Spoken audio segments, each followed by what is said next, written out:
رمضان المبارک، رمضان المبارک، رمضان المبارک، رمضان المبارک۔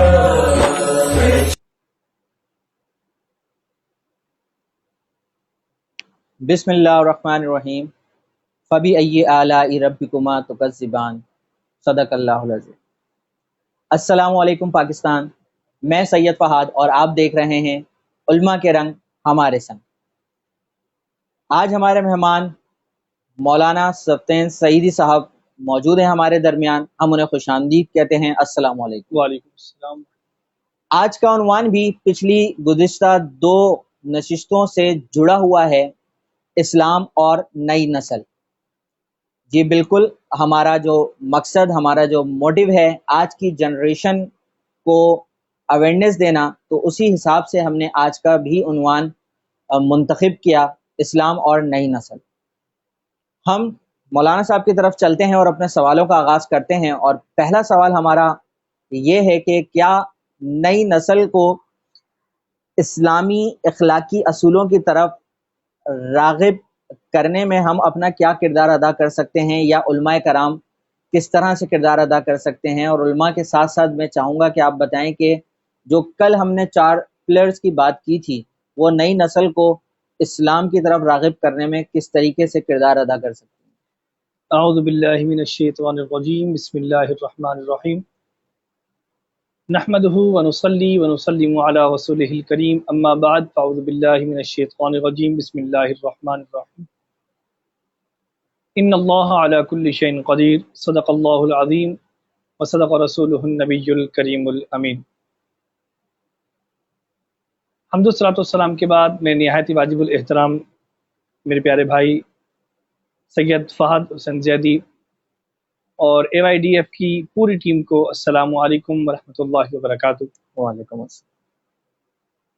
جیسا کہ ہم نے کل ماشاءاللہ اس کے اوپر کافی طویل گفتگو ہوئی تھی، جو 4 ہمارے اصول ہیں جن کے اوپر ہمارے بچے کی بیس، ہماری نوجوان نسل جو ہے جس کے ذریعے علم حاصل کرتا ہے، ماں، اس کے بعد اسکول، اس کے بعد پھر کیا کہتے ہیں ممبر رسول صلی اللہ تعالی علیہ وآلہ وسلم، اور اس کے بعد میڈیا۔ یہ 4 اصول ہیں آج کی دنیا کے اعتبار سے بھی دیکھے جائیں۔ یاد رکھیں، سب سے پہلے تو اگر ہم ابتدا کرتے ہیں بچے کے بچپن سے، تو اس بارے میں ہر شخص کو یہ بات اپنے گوش گزار کر لینی چاہیے، اور اس بات کو یاد رکھنا چاہیے کہ جو ہمارا بچہ تقریباً 10 سے 12 سال اور 14 سال کے درمیان جو اس کی عمر ہے، یہ ایک ٹیپ ریکارڈر کی طرح ہوتا ہے۔ جس طرح ہم نے کچھ بولنا ہے، پرانے زمانے میں کیسٹ ریکارڈر ہوا کرتے تھے، آج جدید دور ہے، موبائل ریکارڈر ہے، تو ریکارڈنگ سسٹم ہے وہ ہمارا بچہ جو ہے 12 سال 10 سال 14 سال کی عمر جو ہے یہاں تک اس کی پیدائش سے اس عرصے کے دوران وہ وہی کچھ سیکھتا ہے، وہی کچھ کرتا ہے جو ہم اس کو بتا رہے ہوتے ہیں یا ہم خود کر رہے ہوتے ہیں۔ آپ نے دیکھا ہوگا گھر کے اندر اگر آپ پڑھ رہے ہیں یا گھر کے کچھ افراد، آپ کی والدہ یا ماں بہن، کوئی بھی گھر میں نماز پڑھ رہے ہیں، تو جو چھوٹا سا بچہ ہے ابھی وہ چلنا سیکھا ہے، وہ سامنے آتا ہے، کبھی الٹا سجدہ کرتا ہے، کبھی سیدھا کرتا ہے، وہ بھی اسی انداز کو اختیار کرنے کی کوشش کرتا ہے، فل وہ ٹرائی کرتا ہے کہ میں کسی طریقے سے جس طرح یہ نماز پڑھنے والا میری والدہ کر رہی ہیں، میری ماں کر رہی ہیں، میری بہن کر رہی ہیں، میں بھی سیم ان کی کاپی کروں، وہ کوشش کرتا ہے۔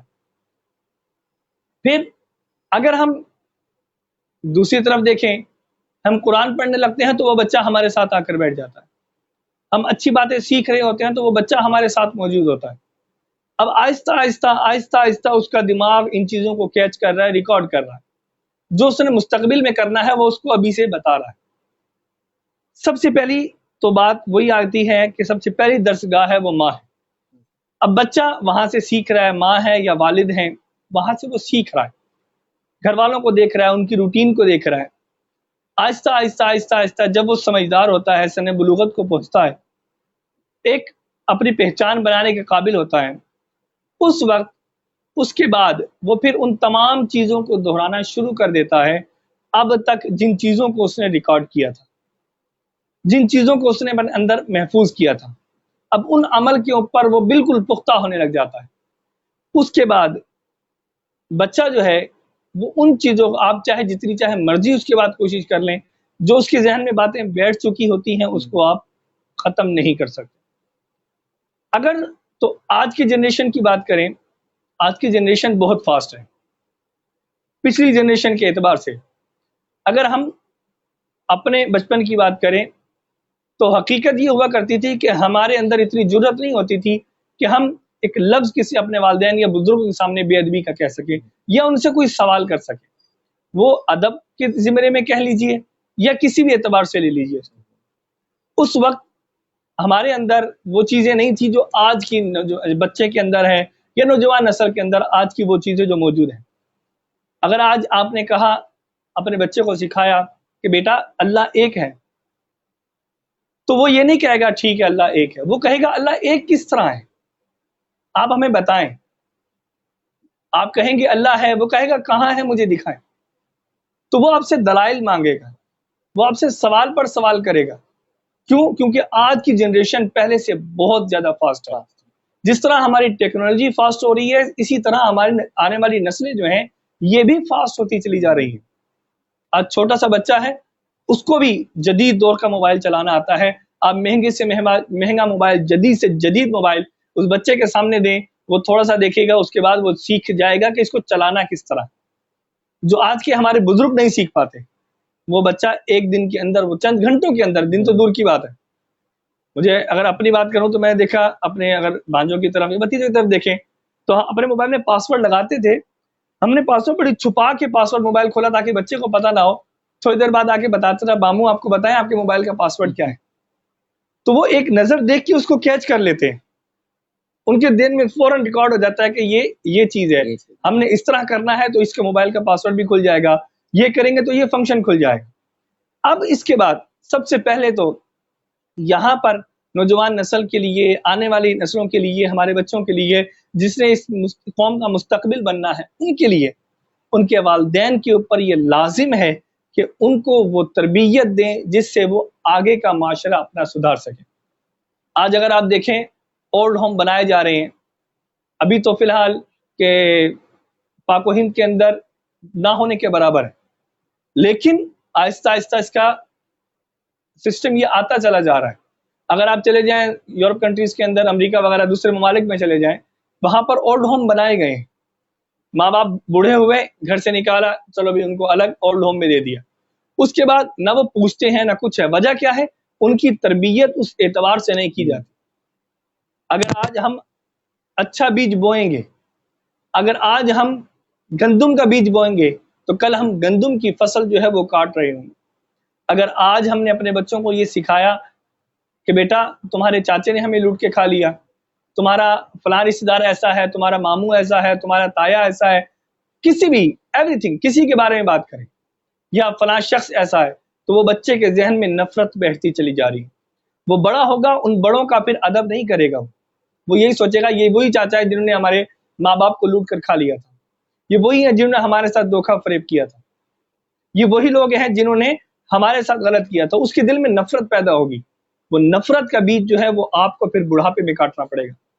اسی طرح اگر آج آپ اپنے والدین کے ساتھ جو سلوک کریں گے، جو برتاؤ کریں گے، وہی سلوک کل کو آپ کی اولاد آپ کے ساتھ بھی کرے گی. یہ نوجوان نسل یا بچے ہیں ان کے بارے میں بات ہے. اگر آج آپ اپنے والدین کے ساتھ اچھا سلوک کر رہے ہیں، ان کا خیال کر رہے ہیں، ان کی خدمت کر رہے ہیں، تو آنے والا وقت جو ہے وہ آپ کے بچے جو ہیں چاہے جتنے چاہے مرضی ترقی یافتہ ہو جائیں، وہ آپ کو کبھی بھولیں گے نہیں. کیوں؟ کیونکہ آپ نے ان کو دکھایا ہے کہ ماں باپ کی خدمت کس طرح کرنی. قرآن و حدیث نے تو بتا دیا ہمیں کہ فلا تقل لہما اف، ماں باپ کو اف نہیں کہنا. جھگڑنا، برا کہنا وہ ایک دور کی بات آتی ہے اف کے اوپر، کہ قرآن نے کہہ دیا کہ والدین کو اف بھی نہیں کہنا. اگر آج ہم نے بچوں کو یہ کر کے دکھا دیا کہ ہم نے اپنے والدین کو اف نہیں کہا، ہمارے والدین نے کہا ہم نے اس پر عمل کر لیا، تو کل کو جب ہمارا بچہ بڑا ہوگا تو وہ بھی اسی چیز پر عمل کرے گا.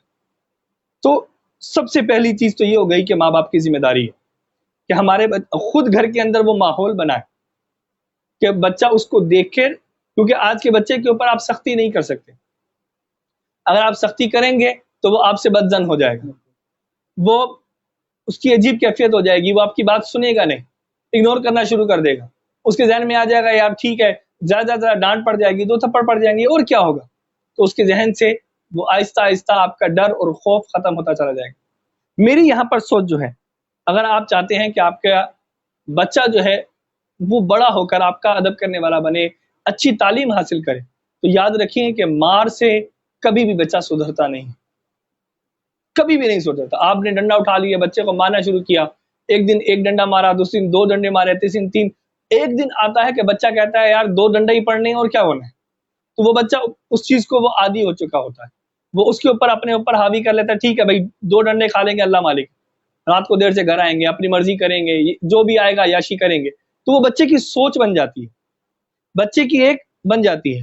اگر آپ چاہتے ہیں کہ آپ کا بچہ جو ہے وہ آپ کا پابند رہے، آپ کا بچہ جو ہے وہ ایک نیک بچہ بنے، کیونکہ آپ صلی اللہ علیہ وسلم کا فرمان ہے کہ صدقہ جاریہ میں سے بہترین صدقہ جاریہ نیک اولاد ہے، تو وہاں پر آپ کے لیے لازم ہے کہ اپنے بچوں کو والدین کا ادب کرنا سکھائیں۔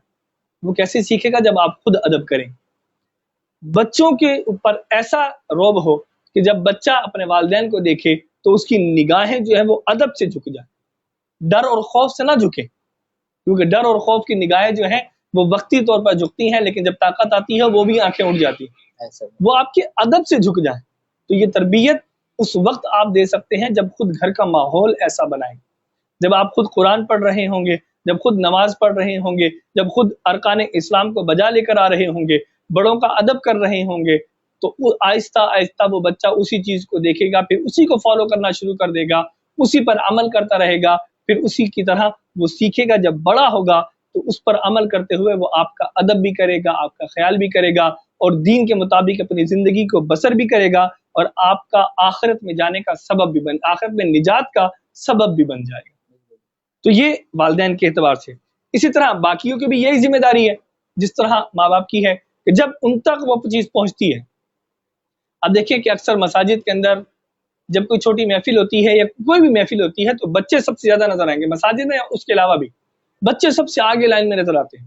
اس کے علاوہ بھی جب بچے ماں باپ آتے ہیں نماز پڑھنے کے لیے، والدین آتے ہیں، جب والد آتے ہیں یا بھائی آتا ہے، چچا آتے ہیں، دادا آتے ہیں نماز پڑھنے کے لیے، تو بچے ساتھ آتے ہیں۔ کیا وجہ ہے کہ جب وہ بڑے ہوتے ہیں وہ مسجد سے دور ہو جاتے ہیں، وہ عبادت سے دور ہو جاتے ہیں، وہ اخلاق حسنہ سے دور ہو جاتے ہیں؟ اس کی وجہ یہ ہے، بعد میں جیسے میں نے کی، وہ ٹیپ ریکارڈر ہوتے ہیں، وہ آہستہ سے دیکھتے ہیں یار ابو نہیں جا رہے تو میں کس لیے مسجد میں جاؤں، ابو اپنے بڑوں کا ادب نہیں کر رہے تو میں کس لیے کروں، ابو جب اچھی باتیں نہیں کر رہے تو میں کس لیے کروں۔ اس کا مطلب ہے کہ اچھی باتیں نہیں کرنی چاہیے، وہ پھر ان چیزوں کو کیچ کرتا ہے، پھر ان پر عمل کرنا شروع کر دیتا ہے۔ اسی طرح پھر اس کے بعد جب وہ علماء تک پہنچتا ہے کچھ میچیور ہوتا ہے، یہ تو تھا کہ ان میچیور تھا، جب وہ علماء تک پہنچا تو کچھ میچیور ہے۔ پھر یہاں پر آ کر علماء کی ذمہ داری ہے کہ اس کے ذہن کو وہ اس انداز سے ڈھالیں کہ اس کے دل کے اندر کسی کی نفرت پیدا نہ ہو جائے، کسی کے خلاف اس کے ذہن میں بغض پیدا نہ ہو جائے، اس کے دل میں یہ بات آئے کہ یار مجھ سے اچھا شخص وہ ہے جو اللہ رب العزت کی بارگاہ میں ہاتھ باندھ کر کھڑا ہے، اللہ رب العزت کی بارگاہ میں سجدہ ریزی کر رہا ہے، وہ اس سے بہتر ہے جو نماز نہیں پڑھ رہا، جو عبادت نہیں کر رہا، وہ اس سے بہتر۔ اس کے ذہن میں یہ بات آنے لگ جائے، وہ بجائے اس کے کہ وہ دوسروں کے خلاف بات کرے، یا اگر میں سمپل انداز میں بات کروں فرقہ واریت کی طرف جائے، وہ اس سے بچے۔ یہ ہمارے علماء کی ذمہ داری ہے، کیونکہ ممبر رسول پر جب بیٹھتے ہیں تو ایک بہت بڑی ذمہ داری لے کر بیٹھتے ہیں۔ اگر اس ذمہ داری کو صحیح انداز سے آپ نے ادا کر لیا تو آپ کی زندگی بھی سمجھ جائے گی، آخرت بھی سمجھ جائے گی۔ ذمہ داری کو ادا کیسے کرنا ہے صحیح انداز سے؟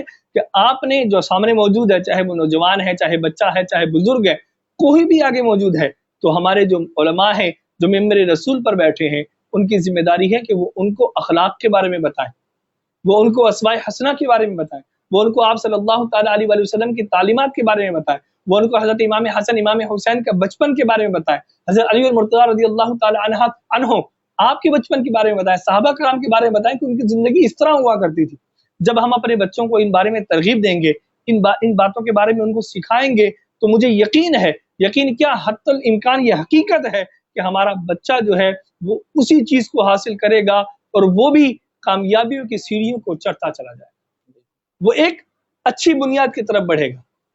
اس کے بعد میچور کے ساتھ ساتھ پھر میڈیا بھی آ جاتا ہے. اب میڈیا پہ آپ کی اس بات کو جوڑتا ہوں اگلے سوال کے ساتھ جی جی جی. کہ اسلامی کردار، اخلاق اور اصولوں کی ترویج کے لیے میڈیا کا ہونا کیا ضروری ہے. تو اس کے اندر مطلب مقصد یہ ہے اس سوال کا کہ جہاں پہ ابھی آپ نے بات روکی ہے، جہاں پہ میں نے کہ علماء کرام کا کردار، تو علماء کرام کا کردار کیا اب صرف مسجد کی حد تک رہ گیا ہے کہ وہ مسجد میں بیٹھ کے جو کچھ درس دے سکتے ہیں بس وہی رہ گیا ہے، کیا ان کو وہاں سے نکل کے جو آج کل ڈیجیٹل جو ہماری طاقت ہے وہاں پہ بھی آ کے لوگوں کو شعور دینا چاہیے، تعلیم دینی چاہیے، یا وہاں پہ آ کے ضروری نہیں ہے کہ ایک عالم دین بیٹھ کے قرآن اور حدیث کی ہی بات کرے، دنیاوی تقاضوں کو پورا کرتے ہوئے دنیاوی طریقوں سے، ٹیکنیکل طریقوں سے بھی نوجوانوں کو قرآن اور سنت کی طرف راغب جی کر سکتا ہے. تو اس میں میڈیا کا کردار کتنا اسٹرانگ ہے اور میڈیا کس طریقے سے نوجوانوں کو اسلامی کردار اور اخلاق اور تربیت کی طرف لانے میں مدد دے سکتا ہے؟ اب دیکھیں کہ میں اگر بات کروں علماء کی، کہ علماء جو ہیں وہ مسجد سے باہر نکل کر اگر وہ دنیاوی تقاضوں کو پورا کرتے ہوئے دین اور دنیا کو برابر لے کے، سب سے پہلے دین اور اس کے ساتھ دنیا کو لے کر چلتے ہوئے اگر وہ عمل کرتے ہیں، تو اس کے بارے میں علامہ اقبال رحمۃ اللہ تعالی علیہ کا مشہور شعر ہے، آپ کو معلوم ہوگا کہ نکل کر خانقاہوں سے ادا کر رسم شبیری. یہ علامہ اقبال رحمۃ اللہ تعالی نے فرمایا تھا. یہ اس لیے فرمایا تھا کہ خانقاہوں میں بیٹھ جانا، چاہے وہ ہمارے مشائخ اعظام ہیں، چاہے وہ ہمارے گدی نشین ہیں، چاہے وہ علماء کرام ہیں، اس کے مخاطب سب ہیں. حجروں سے نکلیں، اپنے ممبر، اپنے کیا کہتے ہیں، اپنے گھروں سے نکلیں، اپنے خانقاہوں سے نکلیں. خانقاہوں سے نکلنے کے بعد کرنا کیا ہے؟ رسم شبیری ادا کرنی. اب رسم شبیری کیا ہے؟ یہ سب سے اہم پوائنٹ ہے. ہم نے تو یہ کر لیا کہ رسم شبیری کیا ہے، تلوار اٹھائی اور کافروں کو قتل کر دیا. نہیں، یہ رسم شبیری نہیں ہے. رسم شبیری کیا ہے کہ حضرت امام حسین نے کربلا کے میدان کے اندر بتایا ہے کہ صبر کی انتہا کیا ہے. یہ رسم شبیری ہے. صبر کہاں تک لے کے جاتا ہے، صبر کی انتہا کیا ہے، وہ امام حسین نے میدان کربلا میں ہمیں بتا دیا تھا. جب میدان کربلا کے اندر امام حسین رضی اللہ تعالی عنہ نے سب کو مخاطب کیا، سامنے کفار بھی تھے، سامنے مسلمان بھی تھے، سب تھے، ان سب کو مخاطب کیا. وہاں پر انہوں نے یہی پیغام دیا تھا کہ میں محمد عربی صلی اللہ تعالی وسلم کا نواسا ہوں، میں ان کے دین کو تم تک پہنچانا چاہتا ہوں خدا کے لیے. اب یہ دیکھیں نا، اب یہاں پر دیکھیں حضرت امام حسین نعوذ باللہ من ذالک، نقل کفر نہ باشد، کیا وہ وہاں پر اقتدار حاصل کرنے کے لیے نکلے تھے؟ کیا مسجد نبوی سے بڑھ کر ان کے لیے کوئی معتبر جگہ تھی؟ بالکل. کیا آپ صلی اللہ تعالی علیہ وسلم سے روزہ انور سے بڑھ کر ان کے لیے کوئی آستانہ عالیہ تھا؟ بالکل. کوئی خانقاہ تھی؟ نہیں تھی، ہرگز نہیں، قطعا نہیں. لیکن انہوں نے آپ صلی اللہ تعالی وسلم کے روزہ انور کو چھوڑ دیا، آپ صلی اللہ علیہ وسلم کی قبر انور کو چھوڑ کر، وہاں سے مدینہ پاک کو چھوڑ کر، وہ مدینہ جو آپ صلی اللہ علیہ وسلم کا شہر مبارک تھا، وہ مدینہ جس کی قسم اللہ رب العزت نے کھائی تھی، اس شہر کو چھوڑ کر امام حسین میدان کربلا کی طرف آتے. وجہ کیا تھی؟ وجہ یہ بتانا تھا کہ جب اسلام کے اوپر بات آتی ہے تو اس لیے اسلام کی حفاظت کرنے کے لیے آپ کو گھروں میں نہیں بیٹھنا، خانقاہوں میں نہیں بیٹھنا، آپ نے باہر نکلنا ہے. اس کے لیے چاہے آج کے دور کے اعتبار سے بات کریں، آج کا دور وہ نہیں ہے کہ تلوار اٹھائی، بندوق اٹھائی اور مارا. نہیں، آج کا وہ دور نہیں ہے. آج کا دور میڈیا کا دور ہے. اب ہم نے میڈیا پر بھی آنا ہے. ہم نے جو دنیا کے اندر جو اسلام مخالف چیزیں آ رہی ہیں ان کو دین کے اعتبار سے لوگوں کو بتانا ہے.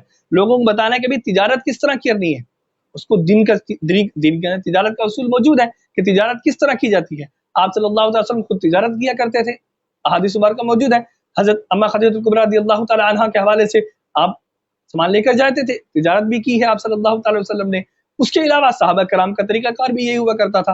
تو دنیاوی پہلو جو ہیں وہ دین سے ہٹ کر نہیں ہے، جیسے میں نے کل بھی بات کی تھی. دنیاوی پہلو دین سے ہٹ کر نہیں ہے. اگر ان کو دین کے مطابق چلایا جائے تو دنیا دین سے مختلف نہیں ہے، قطعا نہیں ہے، بالکل بھی نہیں ہے. کس طرح نہیں ہے؟ کیونکہ دین نے ہمیں بتا دیا ہے کہ دنیا میں رہنے کا اصول کیا ہے.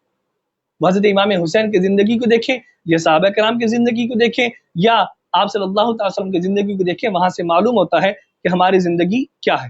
اب بات کرتے ہیں میڈیا کی کہ اس کا ہونا ضروری ہے یا نہیں. تو یہاں پر میں دو جملے کہوں گا. آپ کہیں گے دو جملے کس لیے؟ ایک چیز کہ اگر میڈیا کا نام فقط جھوٹ ہے، فقط فحاشی ہے، فقط عریانی ہے، فقط بے حیائی کو پھیلانا ہے، تو ایسے میڈیا کی ہمیں قطعاً ضرورت نہیں. ایسے میڈیا سے نہ ہونا بہتر ہے۔ اگر میڈیا جو ہے وہ لوگوں کی اصلاح کے لیے کام کر رہا ہے، لوگوں کی نشو و نما کے لیے کام کر رہا ہے، لوگوں کے مستقبل کے لیے کام کر رہا ہے، لوگوں کو اچھی خبریں اور سچ بتانے کے لیے کام کر رہا ہے، لوگوں کو دین اور دنیا دونوں کے اصول بتانے کے بارے میں کام کر رہا ہے، تو ایسا میڈیا ہونا ضروری ہے۔ ہونا یا نہ ہونا نہیں، ضروری ہے، لازم ہے ایسا میڈیا کو ہونا جو ہماری نسلوں کو، ہمارے لوگوں کو اصول بتا سکے۔ اب یہاں پر ہمارے علماء کی بھی ذمہ داری ہے کہ وہ میڈیا پر بھی آئیں، جیسے آج علماء کے باقاعدہ نیوز چینل بھی ہیں، علماء میڈیا پر بھی آتے ہیں، تو وہ اپنی ذمہ داری ادا کر رہے ہیں۔ جو نہیں آ رہے وہ بھی آئیں، وہ آ کر میڈیا کے اوپر آ کر لوگوں کو بتائیں کہ دین کیا ہے، دنیا کیا ہے، دنیا میں آئے ہیں تو ہم نے کس لیے آئے ہیں۔ اللہ رب العزت نے عالم ارواح کے اندر کیا پوچھا تھا تمام روحوں سے؟ کیا میں تمہارا رب نہیں ہوں؟ ہر روح نے، چاہے وہ کافر کی تھی، چاہے ہندو کی تھی، چاہے وہ کسی بھی مذہب، کسی بھی مرتبہ فکر کے ساتھ تعلق رکھنے والا ہو، کسی بھی مذہب کے ساتھ تعلق رکھنے والا ہو، ہر شخص نے کہا تھا ہاں تو ہمارا رب ہے، کیوں نہیں ہے، بے شک تو ہمارا رب ہے، اس میں کوئی شک نہیں ہے۔ تو جب عالم ارواح کے اندر سب نے یہ اقرار کیا تھا، تو اس کے بعد رب ذوالجلال نے انسان کو بنایا کس لیے؟ اپنی عبادت کے لیے بنایا۔ جب اللہ رب العزت نے انسان کو اپنی عبادت کے لیے بنایا ہے، وہ ہماری عبادت کا محتاج نہیں ہے۔ اس بات کو لازم یاد رکھیں کہ اللہ تعالیٰ ہماری عبادت کا، روزوں کا، نماز کا، حج کا، زکوٰۃ کا محتاج نہیں ہے۔ ہم کریں گے تو فائدہ ہمیں ملے گا، نہیں کریں گے تو نقصان بھی ہمیں ہوگا۔ تو اللہ رب العزت نے اپنے پیارے حبیب کے وسیلے سے ہمیں یہ سب پیغام دیا ہے کہ اگر آپ دنیا میں رہنا چاہتے ہو تو دین کو لازم سیکھو، دین کو سیکھنے کے ساتھ ساتھ دنیا کو بھی چلاؤ۔ تجارت کرنی ہے، ڈاکٹری کرنی ہے، پی ایچ ڈی کرنی ہے، آپ نے سائنس کی ٹیکنالوجی میں جانا ہے، کسی بھی شعبے میں جانا ہے، ہر شعبہ جو ہے وہ اس سے مختلف نہیں ہے دین سے۔ اگر آپ دین کی ہسٹری اٹھا کر دیکھیں، دین سے کوئی شعبہ مختلف نہیں ہے۔ بایو کیمسٹری کے جن کو اس کو ایجاد کرنے والے دیکھیں، وہ دین کیا میں بلکہ آپ میرے سے زیادہ بہتر جانتے ہیں کہ قرآن سے یہ ساری چیزیں بالکل۔ میں نے ایک امریکی کیا کہتے ہیں سائنسدان ہے، اس کا میں نے پڑھا تھا، اردو اس کا ترجمہ آیا تھا نوائے وقت اخبار میں، تقریباً آج سے 10-12 سال پہلے کی بات ہے۔ تو اس وقت اس شخص نے لکھا تھا، اس نے کہا تھا، اس سے سوال پوچھا گیا تھا کہ آپ اپنی ایجاد کس طرح کرتے ہیں، تحقیقات کس طرح کرتے ہیں اپنی ٹیکنالوجی کے بارے میں؟ تو اس نے کہا تھا کہ میں روزانہ صبح اٹھتا ہوں، صبح اٹھنے کے بعد ایک رکوع پڑھتا ہوں، میری ڈیلی کی روٹین ہے، پھر اس ایک رکوع کے اوپر میں تحقیق کرتا ہوں، پھر اس کے اوپر ریسرچ کرتا ہوں، پھر تجربات کرتا ہوں، اس کے بعد پھر میں اپنی ایجادات کرتا ہوں، مجھے کامیابی ملتی ہے۔ جب انگریز کر سکتے ہیں تو پھر ہم کیوں نہیں کر سکتے؟ آپ دیکھیں کہ سائنس کو ایجاد کرنے والے مسلمان ہیں، جب وہ مسلمانوں نے ایجاد کی تھی، آج ان کو سنبھالنا ہم نے، ان کو لے کر ہم نے چلنا ہے۔ تو یہاں پر ہمارے علماء کی بھی ذمہ داری ہے، یہاں پر ہمارے میڈیا کی بھی ذمہ داری ہے کہ وہ لوگوں کو بتائیں کہ علماء جو ہیں وہ دنیا سے مختلف نہیں ہیں۔ یہ نہیں ہے کہ علماء صرف مسجد تک محدود ہے، جیسے میں نے کل جملہ کہا تھا کہ ملا کی دوڑ مسجد تک نہیں، یہ غلط چیز ہے، یہ لوگوں نے ہمارے دلوں میں باتیں ڈال دی ہیں، یہ غلط ہے۔ مولوی وہ ہے کہ جو اللہ رب العزت کے تعلیمات، اس کی حبیب کی تعلیمات کو لوگوں تک پہنچاتا ہے، وہ ایک سبب بنتا ہے لوگوں تک دین کو پہنچانے کا، اور وہ دین کو بتاتا ہے کہ دنیا آپ نے کیسے چلانی ہے۔ دنیا کے سارے معاملات دین کے اندر چھپے ہوئے، بس ان کو ہم نے ڈھونڈنا ہے، ان کو نکالنا ہے، بس ان کو ڈھونڈنے کی اور نکالنے کی ضرورت ہے۔ بالکل، بہت خوبصورت انداز میں آپ نے اس بات کو سمجھایا۔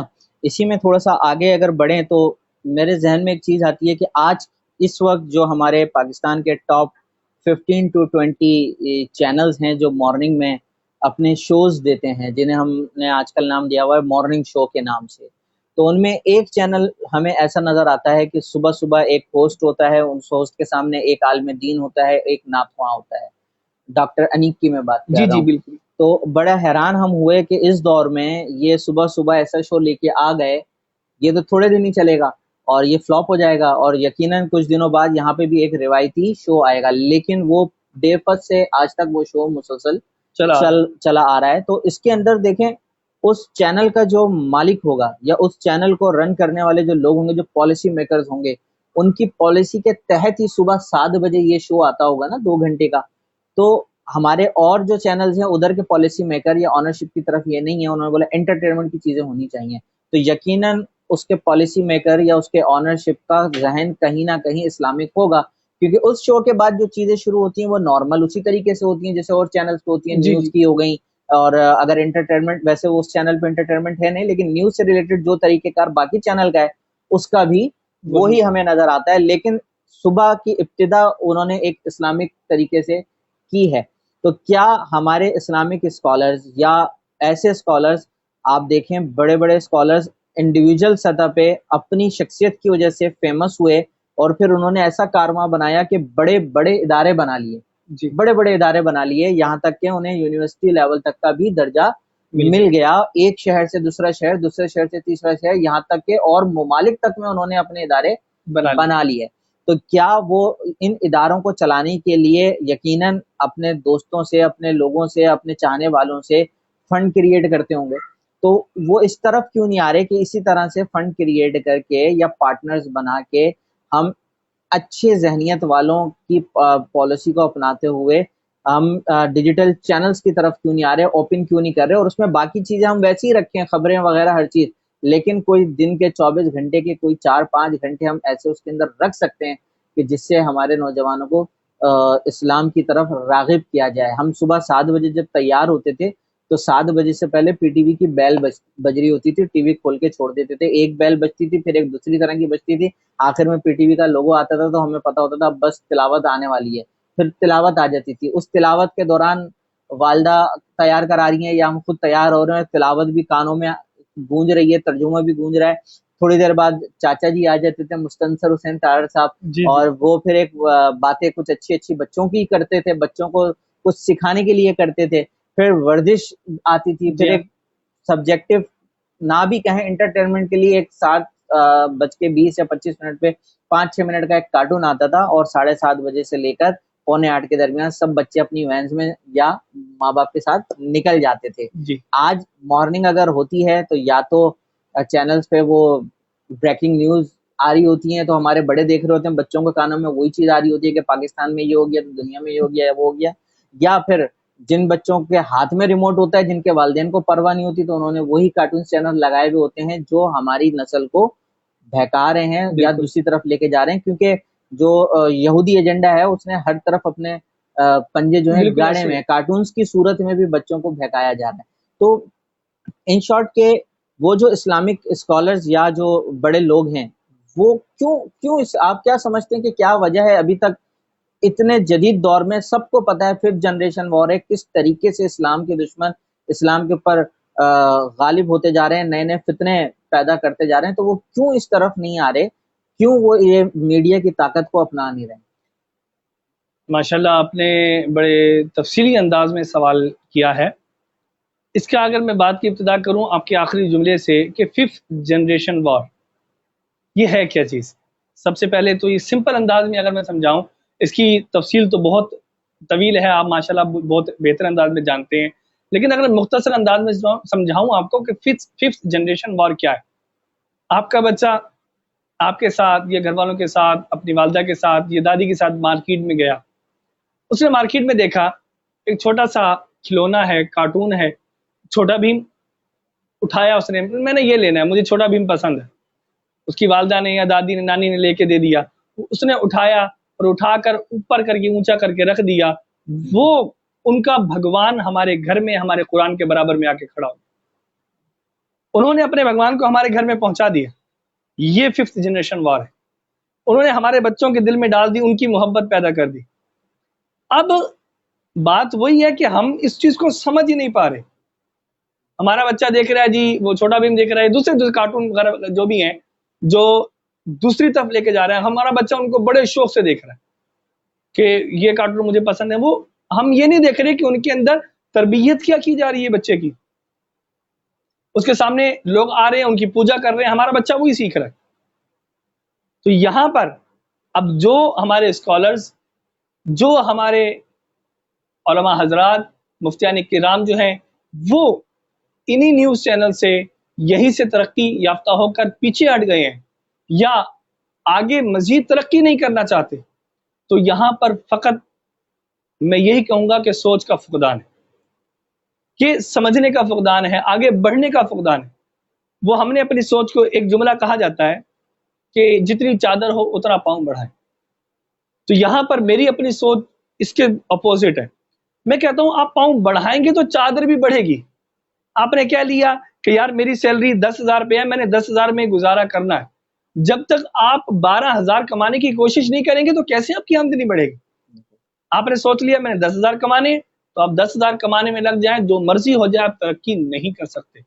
آپ نے کہا یار 10,000 مل رہے ہیں, ٹھیک ہے, اللہ کا کرم ہے, اس کا رحم ہے کہ مجھے 10,000 مل رہے ہیں, وہ بھی تو ہے جن کو نہیں مل رہے, لیکن میں کوشش کروں, اللہ اور بھی دے گا. تو کوشش آپ کریں گے تو اس کے بدلے آپ کو اور زیادہ ملے گا. لیکن بات کیا ہے؟ کوشش کرنے کے اوپر, بات سوچ کی ہے. اب یہاں پر سیدھا اور سادہ جملہ یہی ہے, آج کی اگر میڈیا کے اندر ہے وہ ریٹنگ کی دوڑ ہے کہ میری ریٹنگ سب سے ہائی ہونی چاہیے, میری ریٹنگ اتنی ہونی چاہیے, میرا یہ ہونا چاہیے. اس کے لیے انہوں نے بے حیائی کو بالکل عام کر دیا. اب یہاں پر وہ ہمارے اسکالرز, وہ ہمارے علماء, وہ مفتیان اعظام جو خاموش ہیں, جو چپ ہو کے بت بنے بیٹھے ہیں, ان کے لیے لمحہ فکریہ ہے. اگر آج وہ نہیں اٹھیں گے, آج وہ اس میڈیا پر آ کر اس بے حیائی کو ختم نہیں کریں گے, تو کل بروز قیامت رب ذوالجلال کی بارگاہ میں اس سوال کا جواب دینا ہوگا کہ تمہیں علم حاصل تھا, تمہیں ایک نالج دی گئی, تمہیں علم دیا گیا, تمہیں بتایا گیا تھا. عالم کا درجہ کم نہیں ہے. العلماء ورثۃ الانبیاء, علماء جو ہیں یہ انبیاء کے وارث ہیں.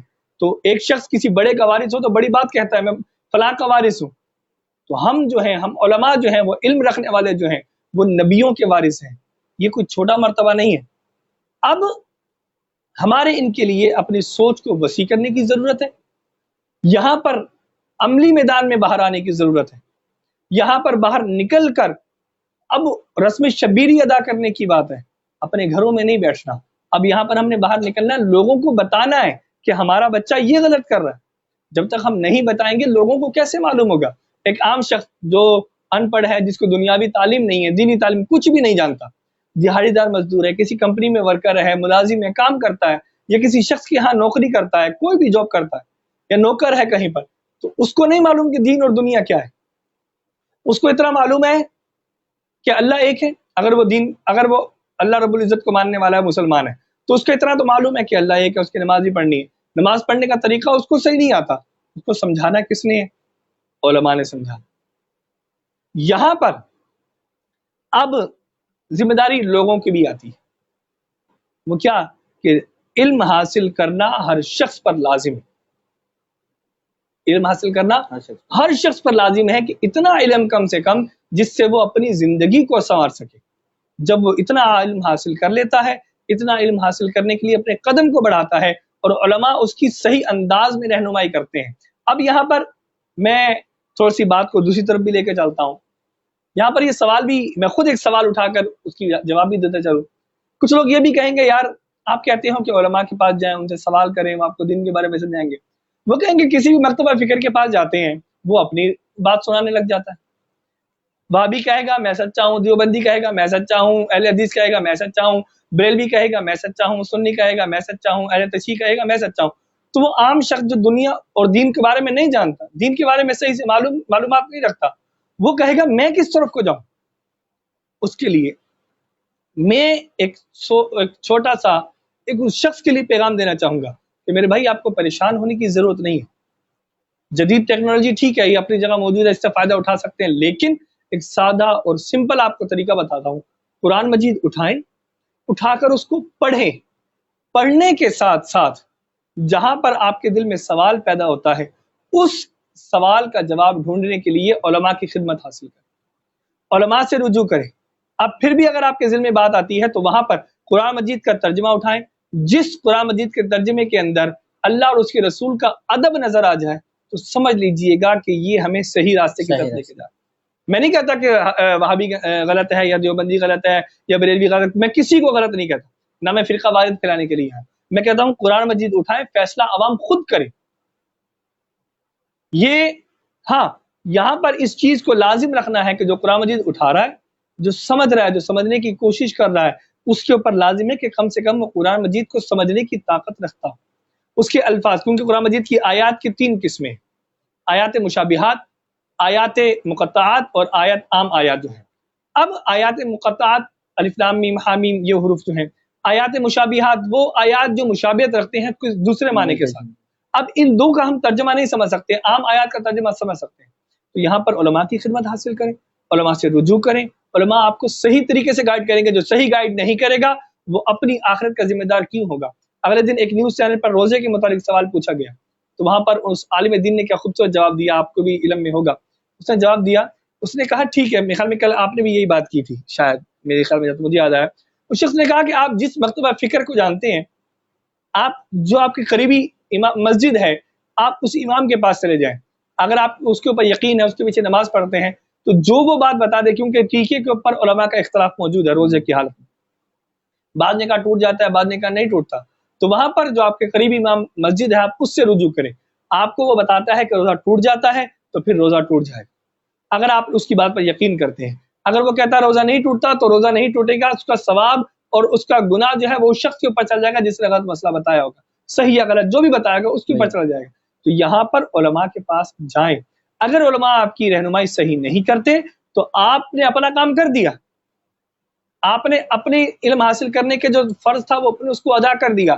اب علماء نے رہنمائی صحیح کی ہے تو اللہ رب العزت ان کو جزا دے گا، اگر صحیح رہنمائی نہیں کی کسی بھی مکتبہ فکر کا ہو تو اس شخص کا سزا کا مستحق اگر ہوگا تو اس کو سزا اللہ رب العزت عطا کر دے گا، وہ ہم نے فیصلہ نہیں کرنا، اس کا فیصلہ اللہ تعالیٰ نے کرنا، ہمارا کام ہے علم حاصل کرنا، وہ ماں کی گود سے قبر تک علم حاصل کرنا ہے، اب میڈیا کے اوپر آ کر کریں یا ہمارے علماء مفکر ہمارے جو ہیں، ہمارے لیکچرار جو ہیں وہ نیوز چینلز پر آئیں، آ کر صحیح انداز سے دین کی ترویج کریں، اور یہاں پر ہمارے نیوز چینلز کے جو کیا کہتے ہیں ان کے مالکان جو ہیں ان کے اوپر بھی یہ بات لازم ہے کہ وہ ان چیزوں کو لازم کرے، اپنی ابتدا کم سے کم اپنی ابتدا، آپ دیکھیں نا، آخری بات کر رہا ہوں کہ ابھی حالیہ آپ دیکھ لیں ہر نیوز چینل پر اذان کی آواز آ رہی ہے، میں نے بھی سنی، اسی سے ایک سے دو مہینے پیچھے چل جائیں، زیادہ نہیں، 1.5 مہینہ بلکہ 2 مہینے بھی نہیں، 1 سے 1.5 مہینے پیچھے چل جائیں، کیا نیوز چینل پر اذان کی آواز آتی تھی؟ نہیں آتی تھی، سوائے 6 دن پیچھے چلے جائیں تو نہیں آتی، وہی آتا ہے، پہلی رمضان سے آتی ہے، پہلی رمضان سے پہلے نہیں پچھلے کچھ دنوں سے جب سے یہ وبا ہوئی ہے، ہاں وہ کہہ سکتے ہیں وہ والی وبا کی معاملات کی وجہ سے تو نہیں آتی تھی، اب آ کر وہ اذان دے رہے، ان کو معلوم ہے کہ اذان جو ہے یہ ہمیں اللہ رب العزت کے عذاب سے یہ بچانے والی ہے، اس کی آزمائش سے نجات دینے والی ہے، اگر اسی کو ہم سارا سال چلائیں تو کیا خوبصورت، کیوں وہ ہر وقت ہمیں اللہ رب العزت کی آزمائش اس کے عذاب سے بچا کے رکھے گی، اس کی رحمتیں ہمیں عطا کرتی رہیں گی، ایک اذان ایک ایسی چیز ہے جو پوری دنیا کے اندر ایک سیکنڈ کے لیے بھی نہیں رکتی، اگر آپ ہسٹری اٹھا کر دیکھیں تمام پوری دنیا کی ٹائم کے اعتبار سے، فجر کی ابتدا جب ایک ملک میں ہوتی ہے تو انتہا ہوتے ہوتے ہوتے جب دوبارہ دوسرے ملک کی باری آتی ہے تو فجر کا ٹائم ہو چکا ہے، ایک سرکل چل رہا ہے، اذان ایک سیکنڈ کے لیے بھی نہیں رکتی، تو معلوم ہوا کہ آج یہ سمجھ رہے ہیں کہ اس کا فائدہ ہے، اس کو پورا سال کریں، ابتدا قرآن مجید سے کریں، علماء کو بٹھائیں، تمام مکاتب فکر کے علماء کو بٹھائیں، ان سے سوال کریں، لوگوں کی رہنمائی کروائیں، خود بھی کریں، بس یہی بات یہاں پہ کروں گا، یہاں پر ذمہ داری ان لوگوں کی بھی ہے جن کے پاس طاقت ہے وہ نہیں کرتے، اس کے ذمہ دار وہ سزا کے مستحق اللہ رب العزت کی بارگاہ میں ہے، تو وہ ذمہ دار وہ ہیں، اللہ رب العزت ان کو سزا دے گا، جن کے پاس طاقت نہیں ہے، وسائل نہیں ہے، وہ کرنا چاہتے ہیں، اور جو لوگ ان کا تعاون نہیں کرتے تو وہ بھی اس زمرے میں آتے ہیں کہ وہ بھی سزا کے مستحق ہوں گے، تو ان کی سزا اللہ رب العزت دے گا، تو بس اللہ تعالی ہم سب کو جتنی بھی طاقت ہے جہاں تک بھی ہو سکے لوگوں تک اچھی بات کو پھیلانے کی توفیق عطا فرمائے۔ ماشاءاللہ ماشاءاللہ، بہت خوبصورت انداز میں سفین بھائی نے آج کے سوالوں کے جواب دیے اور کچھ چیزوں کو سمجھانے کی کوشش کی، بالکل اسلامیہ جمہوریہ پاکستان تو ہمیں ہماری بھی یہی خواہش ہے، اور ہم یہ بلکہ اس پلیٹ فارم سے ایک طریقے سے مطالبہ بھی کرتے ہیں حکومت وقت سے کہ پاکستانی جتنے ٹی وی چینلز ہیں یا پاکستان میں نشر ہونے والے ایسے ٹی وی چینل جس کی اونرشپ پاکستانی ہے، ان کے لیے ایک پیمرا کی طرف سے رول ہونا چاہیے کہ ہر چینل کا صبح کا آغاز جو ہے تلاوت قرآن پاک سے ہو، پھر ایک پروگرام ہو اسلامک، کوئی پرائم ٹائم جس وقت نوجوان نسل فارغ ہوتی ہے، جس وقت وہ دیکھتی ہے، وہ ٹائم ہمارا 5 سے 6 بھی ہوتا ہے، اور وہ ٹائم ہمارا رات 8 سے 10 والا بھی ہوتا ہے۔ اسی طریقے سے جو ہماری رات کا اختتام ہے، ایک پی ٹی وی چینل جب ہوتا تھا تو فرمان الہی پہ ختم ہوتا تھا، اور فرمان الہی پروگرام جیسے ختم ہوتا تھا ایک بیل آ جاتی تھی، اور اب یہ ہے معاملہ ہے کہ 24 آورز نشریات چلتی ہے تو وہ ختم نہیں ہو سکتا، تو کم سے کم رات والا، کیونکہ آج کل جاب ٹائمنگ بھی 12 گھنٹے کی ہے، صبح 7 بجے نکلتے ہیں، 8-9 بجے گھر آتے ہیں، تو 2-3 گھنٹے فیملی کو دیتے ہیں، تو آج کل ایک نارمل روٹین بن گئی ہے 10 سے 1 کے درمیان سونے کی. تو یہ ٹائم بھی ایسا ہے کہ کچھ نوجوانوں کے لیے اسلامک طریقے کے کچھ ایسے پروگرامز رکھے جا سکتے ہیں جس میں اسلامی تبلیغ الگ الگ طریقوں سے کی جائے. نئی نسل اور اسلام، نئی نسل میں اسلام کی تبلیغ نئے طریقوں سے، نئے تقاضوں سے ہی کی جا سکتی بے ہے، شک نہ کہ آج سے 50-60 سال پرانے طریقوں سے کی جا سکتی ہے.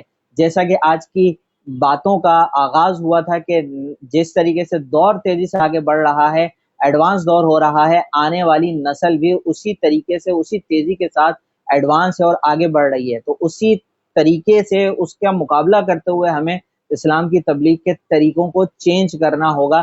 اسلامی تقاضوں، دنیاوی تقاضوں کے لحاظ سے ہمیں اسلام کی تبلیغ کرنی ہوگی. اگر کوئی اس پوری نشست میں ہم سے غلطی ہو تو اس کے لیے معذرت. علی نقاش اور سید فہد کو اجازت دیں. کل انشاءاللہ ایک اور نئے عنوان کے ساتھ سبطین بھائی کے ساتھ پھر حاضر ہوں گے. مثبت سوچ ایک متحد پاکستان کے لیے. اللہ حافظ. رمضان المبارک، رمضان